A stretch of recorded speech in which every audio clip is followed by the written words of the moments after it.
कैसे हो बच्चों? आज हमने एपिथेलियम टिश्यू में एपिथेलियल टिश्यू कितने प्रकार के बताए थे मैंने? सिंपल एपिथेलियम और कंपाउंड एपिथेलियम। सिंपल एपिथेलियम को मैंने बताया था, सिंपल में 3 होते हैं, स्क्वेमस, क्यूबोइडल और कोलुमिनार। इन तीनों के बारे में बता दिया था। अब एक बार बताया था सिंपल और एक बताया था मैंने कंपाउंड एपिथेलियम। एक रिवीजन दे रहा हूँ। कंपाउंड एपिथेलियम ये वाला स्क्वायर जी का सिंपल हो गया था, कंपाउंड बचा था। तो आज क्या पढ़ेंगे हम? Compound epithelium. सिंपल में मैंने बताया था चाहे सिंपल स्क्वेमस हो, चाहे सिंपल क्यूबोइडल हो, चाहे सिंपल कोलुमिनार हो। सिंपल में होती है, क्या बताया था मैंने? एक ही बात है, single layer of cell. Single layer होगी, एक चीज बताओ, सिंगल लेयर होगी तो ये प्रोटेक्शन करेगी। अगर देखो ऐसे ये सिंगल लेयर है इस सेल्स की, तो ये क्या करेगी? इसमें या तो डिफ्यूजन होगा, डिफ्यूजन अच्छी तरह होगा, या चीज़ों को प्रोवाइड करेगी, फिल्ट्रेशन होगा या एब्जॉर्प्शन होगा चीज़ें। और क्या कहते हैं, क्यूबोइडल वो। अब आते हैं कंपाउंड में।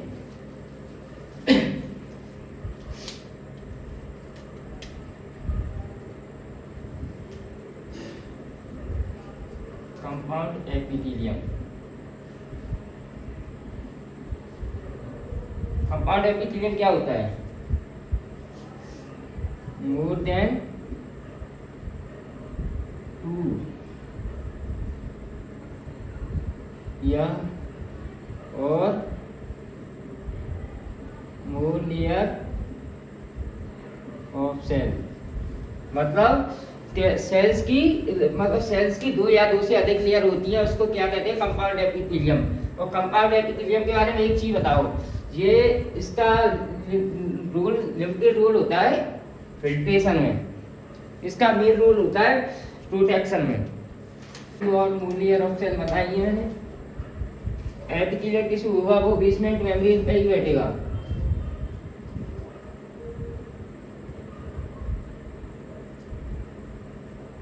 इनमें न्यूक्लियस होता है, पर टिश्यू में बनाना जरूरी नहीं है।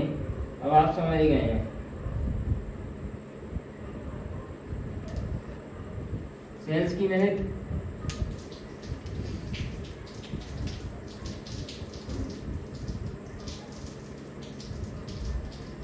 मैंने कितनी लेयर बना दी? 3, 1, 2 और 3 लेयर है जी। क्या इनमें सीक्रेशन और एब्जॉर्प्शन ज्यादा अच्छा होगा कि क्या कहते हैं, रोल प्रोटेक्शन में ज्यादा मदद करेगी। ऐसे हमने चीजें यहाँ अपने हाथ चीजों को मैंने यहाँ पे इसमें थप्पड़ मारा तो यहाँ तक, यहाँ पे रुक जाएगा, यहाँ पे रुक जाएगा, यहाँ पे रुक जाएगा। तो ये क्या करेंगी? प्रोटेक्शन में मदद ज्यादा करेंगी। इसका लिमिटेड रोल किसमें?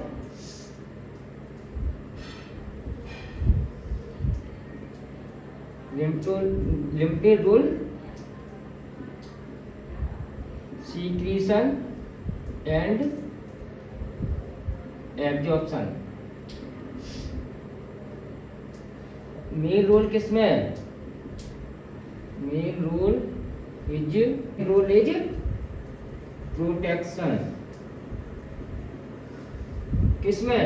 Chemical and mechanical stage.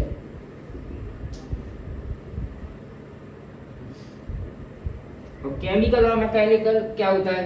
Chemical ऐसे हमने किसी पे यहाँ पे तेजाब डाला अपने हाथ पे, तो क्या अपने शरीर के ऑर्गन जल जाएंगे?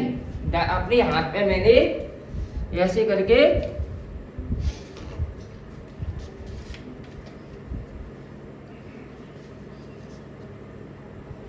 करके मैंने अपने हाथ पे ये डाला, तो क्या बस जलेगी? तो ये टिश्यू जलेगी, सेल्स जलेंगी, ये नहीं है कि ऑर्गन जल जाएंगे।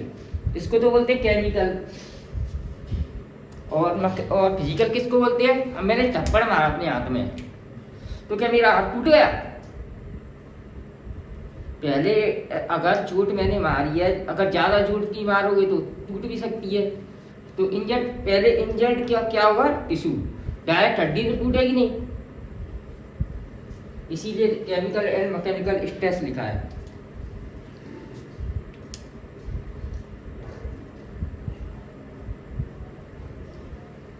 और ये कितने प्रकार के होते हैं?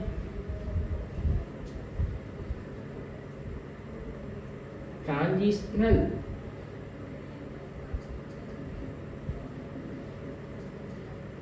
एपिथेलियम, और एक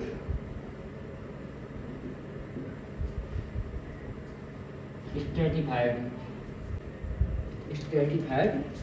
एपिथेलियम। शॉर्ट में दिख रहा हूँ अभी एपिथेलियम को ईपी, और इसी क्या है? Basement membrane, BM. मैं काफी बार बता चुका है। जो स्ट्रेटिफाइड होता है नॉन स्ट्रेचेबल, और ये कैसा होता है? Stratified stretchable.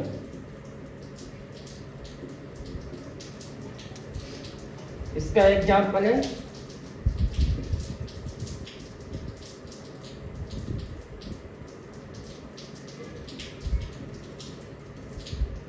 यूरिनरी ब्लैडर और यूरेटर। अब सर को आप बोलोगे यूरिनरी ब्लैडर और यूरेटर क्या है? तो इसको मैं देखता हूँ कितना नीचे आ रहा है।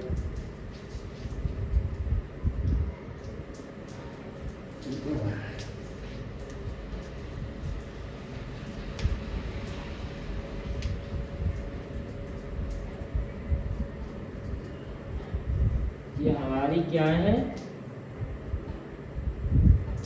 किडनी। किडनी क्या बनाती है? यूरिन।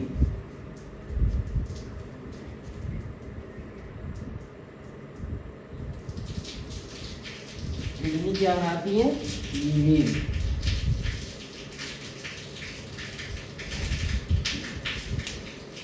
किडनी से एक नदी निकली।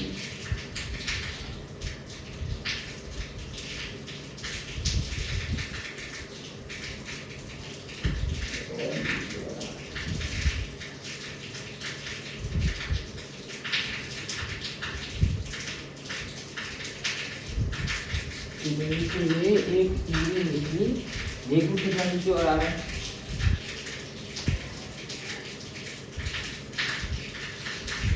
मैं यहाँ पे बना दिया हूँ, यहाँ पे आ रहा है। अच्छा,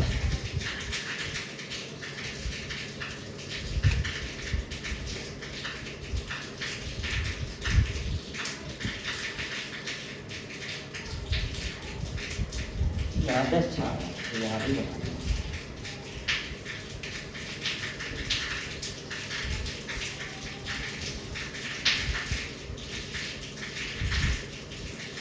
ये क्या है? हमारी किडनी।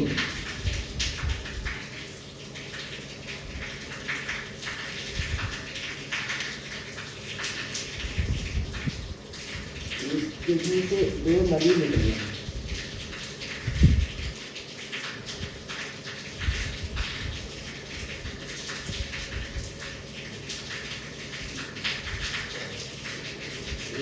ये नदी एक ब्लैडर में खुली।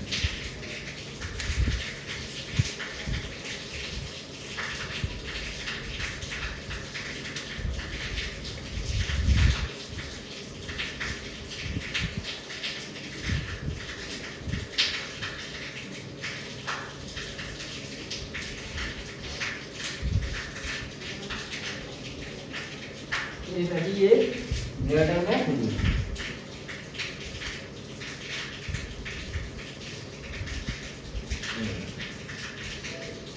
तो ये क्या है?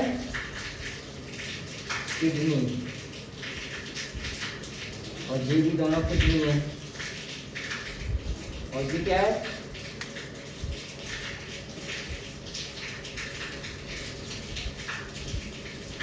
लिवेटर।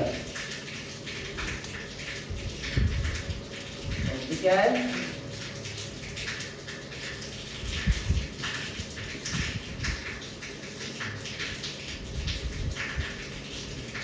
Urinary bladder. इसमें क्या होता है? यूरिन स्टोर रहती है।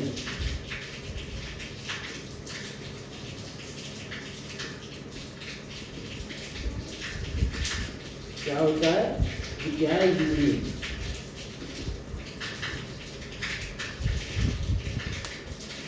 क्या यूरिन स्टोर रहती है, इसको बोलते हैं यूरेथ्रा।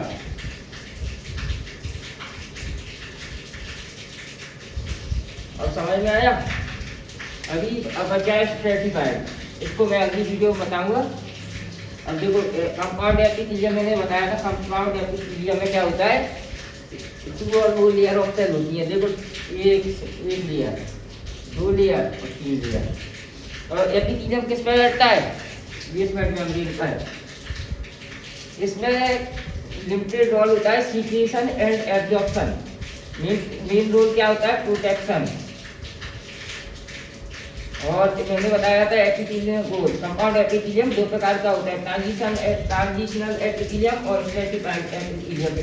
और ट्रांजिशनल एपिथेलियम कैसा होता है? स्ट्रेचेबल। अगर यूरिनरी ब्लैडर स्ट्रेचेबल नहीं होगा तो यूरिन ज्यादा स्टोर कैसे होगी? जितना अगर ब्लैडर जितना स्ट्रेचेबल होगा अपनी ही यूरिन स्टोर कर पाएगा। और क्या कहते हैं इसमें, इसका एग्जांपल क्या है? यूरिनरी ब्लैडर और यूरेटर। यूरिनरी ब्लैडर और यूरेटर। यूरिनरी ब्लैडर किसको बोलते हैं? इसको जो वाले ग्रीन कलर की कप जैसे उसको। और यूरेटर इसको नलिका को बोलते हैं, नाली, वो नली को, जिससे यूरिन बनती है और यहाँ से आती है और यहाँ पे आ जाती है और यहाँ से यूरेटर के द्वारा निकल जाती है। अब समझ में आया? अब यहाँ तक मैं की वो क्विक रिवीजन दे रहा हूँ मैं।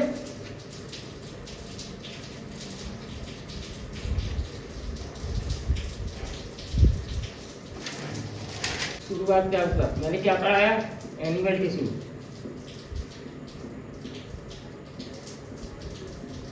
क्या बताया था? Group of similar cell.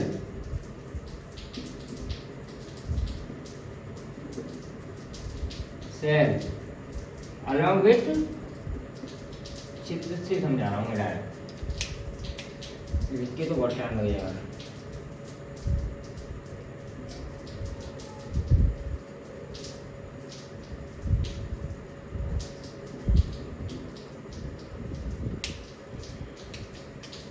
एक रिवीजन दे रहा हूँ मैं।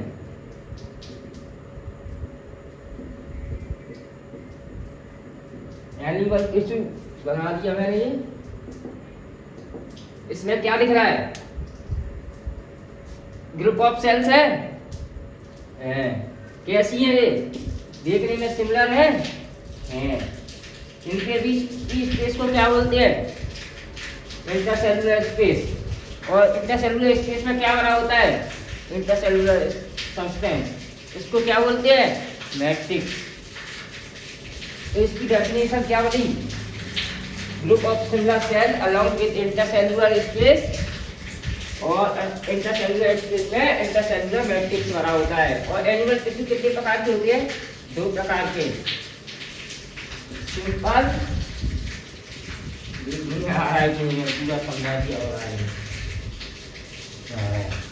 सिंपल और कंपाउंड। सिंपल में मैंने क्या बताया था? Single layer of cell.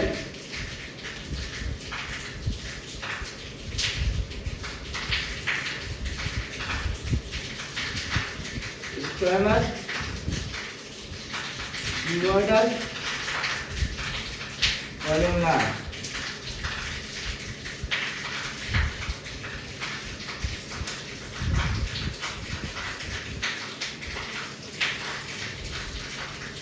Squamous में क्या बताया था मैंने?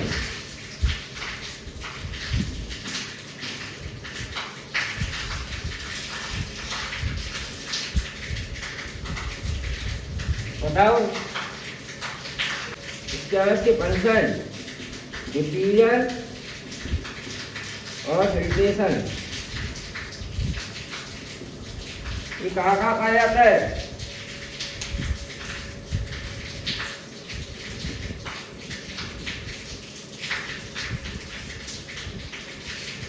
एल्वियोलाई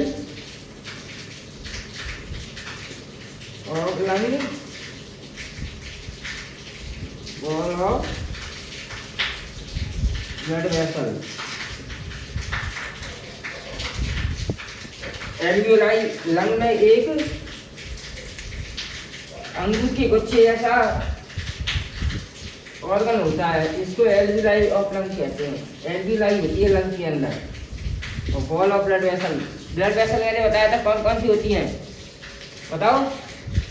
आर्टरी वेन और कैपिलरी। आर्टरी वेन की वॉल कैसी होती है? देखो बताओ, वॉल ऑफ ब्लड वेसल में आर्टरी वेन की वॉल क्या होती है? क्योंकि कनेक्टिव टिश्यू स्मूथ मसल और सिंपल स्क्वायर कैपिलरी वाली होती है।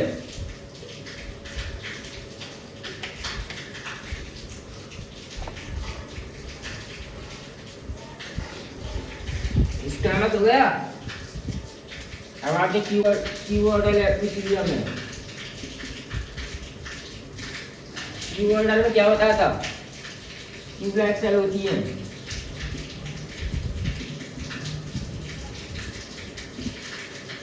न्यूक्लियस सेंटर कैसा होता है?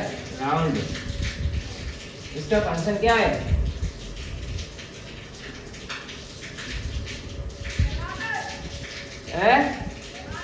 आया चलने, आया आया, हाँ चलने। सीक्रेशन एंड एब्जॉर्प्शन, इसका एग्जांपल क्या है? डक्ट ऑफ ग्लैंड और ट्यूबुलर पार्ट ऑफ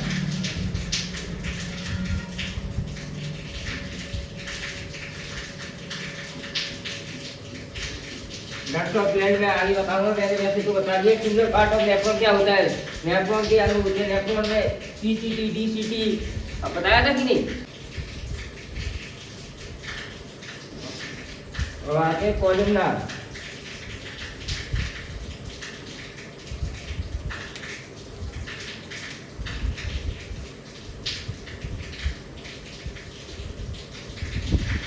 कॉलमनार में मैंने क्या बताया था? सेल कैसी होती है? सिलेंड्रिकल, सिलेंडर जैसे। न्यूक्लियस कैसा होता है?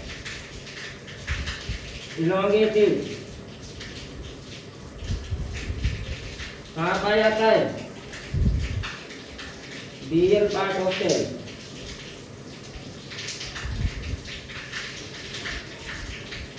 न्यूक्लियस कहाँ पाया जाता है? Basal part of cell. अभी कहाँ पाया जाता है? इसका फंक्शन क्या है?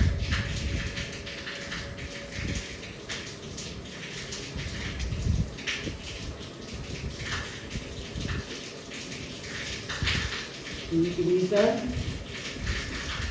and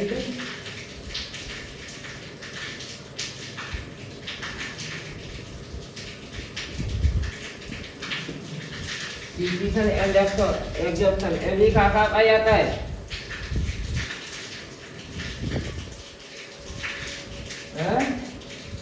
लिवर और स्टमक।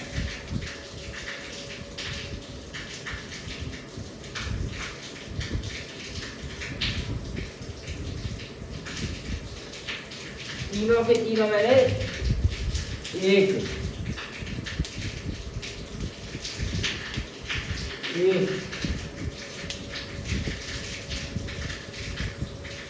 दो तीन गिरा और दूसरा गिरा।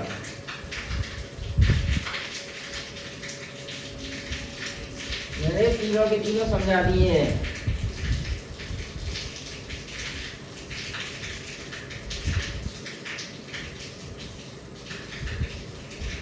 अब आते कंपाउंड पे।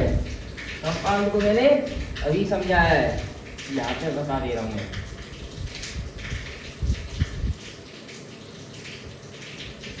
ये तो फर्स्ट है, सिंपल एक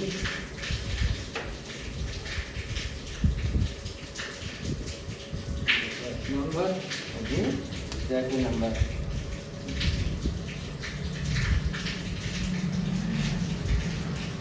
कंपाउंड में मैंने क्या बताया था, 2 और more layer of cell, 2 और more layer of cell। अब समेट लो जो दिख गया था, क्योंकि मैंने एक ही पेज का सब कुछ लेके आया हूँ, क्योंकि समेट अभी समेट सकते हो तो समेट में नहीं आएगा। 2 और लेयर more of cell। अब इसका मेन फंक्शन क्या है, प्रोटेक्शन।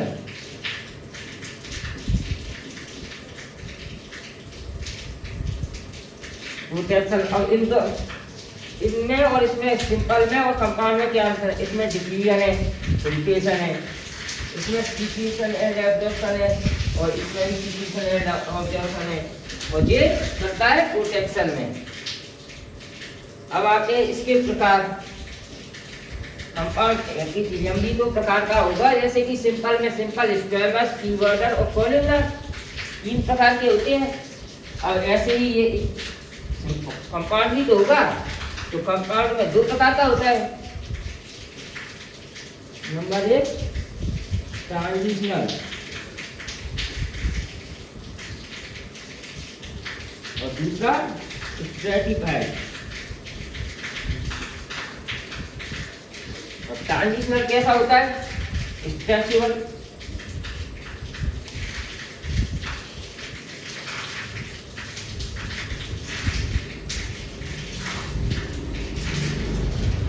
और ये स्ट्रेटिफाइड कैसा होगा,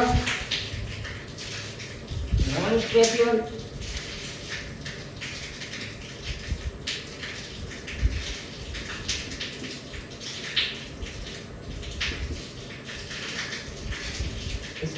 इसको मैंने अभी बताया नहीं है, यहाँ तक तो मैंने बता दिया है। इसका एग्जाम्पल क्या बताया था, यूरिनरी ब्लैडर और यूरेटर। अब देख लो, समेट लो। देखो मैंने बताया था सिंपल एलिमेंट टिश्यू में क्या होता है, group of single cell along with intercellular substance, और उसमें क्या बना होता है, इंटरसेलुलर मैट्रिक्स, या उसको सब्सटेंस भी बोल देते हैं। और जिस स्पेस में एनिमल टिश्यू में भरा होता है, मैं उसके डायग्राम भी बना देता हूँ। ये एनिमल टिश्यू का है,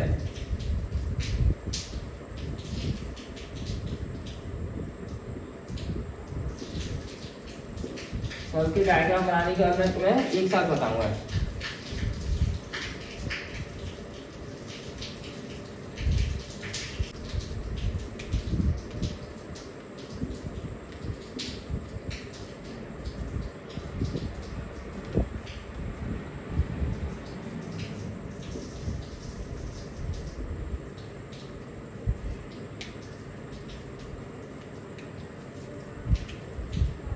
दो टिश्यू के बीच ये खाली जगह है, इसको क्या बोलते हैं, इंटरसेलुलर स्पेस। इसमें क्या बना होता है, स्पेस दी है, तो ये खाली तो रहेगी नहीं, इसमें कुछ ना कुछ तो भरा ही होगा।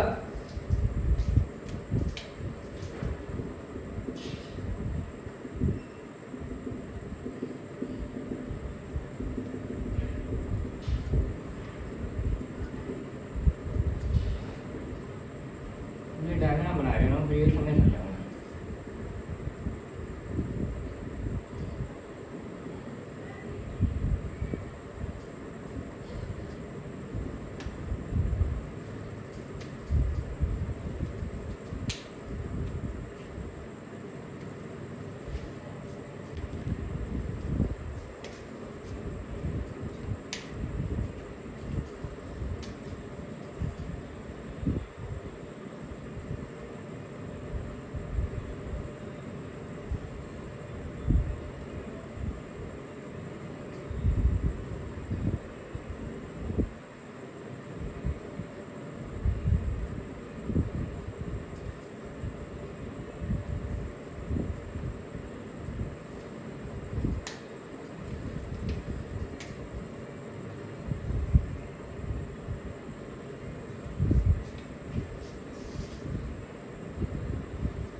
तीनों के मैंने डायग्राम बना दिए हैं।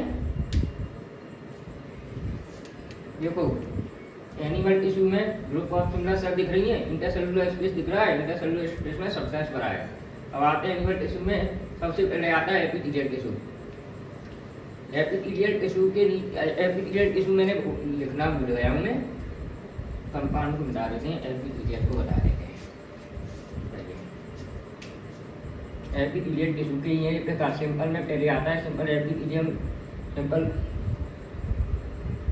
सिंपल एपिथेलियम क्यूबोइडल है। एपिथेलियम दो प्रकार का होता है, सिंपल और क्यूबोइडल। मैंने एपिथेलियम में लिख दिया है। एपिथेलियल टिश्यू हमेशा बेसमेंट मेम्ब्रेन पे बैठता है, और क्या कहते हैं, इसमें जगह बहुत कम होती है, इंटरसेलुलर स्पेस कम होती है और जगह कम है, तो इनको न्यूट्रिएंट्स कैसे मिलेगा? तो इनके नीचे कनेक्टिव टिश्यू होता है, यहाँ से डिफ्यूज करके O2 और न्यूट्रिएंट्स चले जाते हैं। इनके नीचे क्या होता है? कनेक्टिव टिश्यू होता है, तो यहाँ से O2 और न्यूट्रिएंट्स चले जाते हैं। और एनिमल टिश्यू में, एनिमल टिश्यू कितनी, एपिथेलियल टिश्यू ये है, इनमें क्या होता है, इनमें इंटरसेलुलर स्पेस कम होती है, जिससे कि O2 और न्यूट्रिएंट्स डिफ्यूज करके चले जाते हैं। अब देखो मैंने इकट्ठा कंटेंट कर दिया है, अब समझ में नहीं आया होगा तो अब समझ लो, एक बार और समझा दे रहा हूँ, लास्ट बार है, क्योंकि पूरा कंटेंट एक जगह पे इकट्ठा है तो क्या कहते हैं, दिक्कत आती है समझने में। नोट्स में तो मैंने ये कम से कम इसके बारे में मैंने बहुत कुछ बताया है, पर मैंने क्विक रिवीजन में बताया, मैंने एनिमल टिश्यू के बारे में बताया। एनिमल टिश्यू में क्या बताया मैंने, group of similar cell along with intercellular space, यानी एनिमल टिश्यू में सबसे पहला आता है एपिथेलियल टिश्यू। एपिथेलियल टिश्यू तीन प्रकार का होता है। एपिथेलियल टिश्यू में क्या होता है कि क्या कहते हैं, स्पेस, इंटरसेलुलर स्पेस कम होती है, तो ब्लड वेसल पेनिट्रेट नहीं कर पाते हैं। तो अगर ब्लड वेसल पेनिट्रेट नहीं कर पाएंगे तो ये सेल जिंदा कैसे रहेंगी? तो ब्लड वेसल्स के लिए यहाँ पे इनके लिए कनेक्टिव टिश्यू होता है इसके नीचे, तो डिफ्यूज करके जैसे अंदर चली जाती है। ये कितने प्रकार का होता है? सिंपल में एपिथेलियम दो प्रकार का होता है, सिंपल और कंपाउंड। कंपाउंड में सिंपल बताया था, सबसे पहले स्क्वेमस। स्क्वेमस में मैंने बताया था इसका फंक्शन है डिफ्यूजन और फिल्ट्रेशन। इसमें पिगमेंट एपिथेलियम बोलते हैं इसको, क्योंकि ये टाइल जैसा दिखता है। इसका एग्जांपल एल्यूलाई ऑफ लंग और blood of ball of blood vessel. और अब आए क्यूबोइडल। क्यूबोइडल में ट्यूबलाइट सेल होती है, न्यूक्लियस राउंड होता है। इसमें न्यूक्लियस कैसा होता है? इसमें न्यूक्लियस होता है, अभी मैं बताऊंगा, चपटा बोलते हैं इसको, फ्लैट। क्यूबोइडल में राउंड न्यूक्लियस होता है, सीक्रीशन एंड एब्सॉर्प्शन इसका फंक्शन है, डक्ट ऑफ ब्लड और ट्यूबुलर पार्ट ऑफ नेफ्रॉन। अब आते हैं कॉलिग्नार। इसका डायग्राम देख लो, बेसमेंट मेम्ब्रेन पे बैठी है। कॉलिग्नार सिलेंड्रिकल सेल होती है, न्यूक्लियस एलोंगेटेड होता है, खिंचा हुआ दिख रहा है, और कहाँ तक होता है? रियल पार्ट ऑफ सेल में होता है, रियल पार्ट ऑफ सेल में होता है। और इसका एग्जांपल है लिवर और स्टमक। इसका अब आते हैं स्ट्रेचेबल और नॉन स्ट्रेचेबल में, मतलब कंपाउंड एपिथेलियम में 2 और मोर लेयर ऑफ सेल होती है। इसका मेन फंक्शन होता है प्रोटेक्शन। इसके दो होते हैं, ट्रांजिशनल एपिथेलियम और क्या कहते हैं, स्टैटिक टाइप। स्टैटिक टाइप में नॉन स्ट्रेचेबल होता है और ये स्ट्रेचेबल होता है। इसका एग्जांपल यूरिनरी ब्लैडर और यूरेटर। मिलते हैं अगली क्लास में, तब तक के लिए बाय बाय, टेक केयर।